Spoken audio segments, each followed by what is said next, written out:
నేను 2 ఎగ్స్ తీసుకున్నాను. Yellow separate చేసుకోవాలి. ఈ వైట్ మొత్తం బాగా బురుగొచ్చేదాకా మిక్స్ చేసుకోవాలి.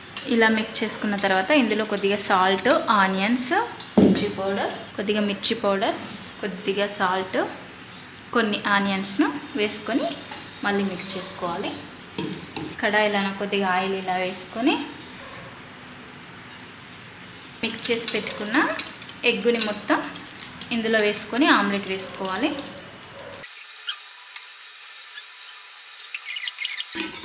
ఇప్పుడు తీసి మనం ప్లేట్లో వేసుకుందాం. ఆమ్లెట్ని మొత్తం ఇలా కట్ చేసుకోవాలి.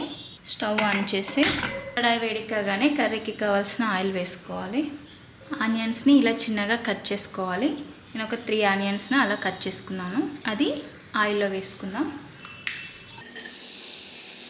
ఆనియన్స్ త్వరగా వేగాలంటే కొద్దిగా సాల్ట్ని యాడ్ చేసుకుంటే త్వరగా ఉడుకుతుంది. అల్లం వెల్లుల్లి పేస్ట్, కొద్దిగా జీలకర్ర, ఆవాలను కూడా వేసుకోవాలి. అన్నీ నూనెలో వేగేంత వరకు చక్కగా కలుపుకొని మిర్చిని కూడా యాడ్ చేసుకోవాలి. కొద్దిగా కరివేపాకు, కొద్దిగా పసుపుని కూడా వేసుకోవాలి. కొద్దిగా మిర్చి పౌడర్, రుచికి సరిపడా సాల్ట్, లైట్గా వాటర్ యాడ్ చేసుకోవాలి.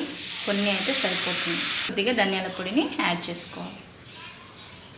ఆనియన్ ఇలా ఉడుకుతున్నప్పుడు మనం ఆమ్లెట్ని చిన్న చిన్న పీసులుగా కట్ చేసుకున్నాం కదా, ఇది ఇందులో వేసుకోవాలి.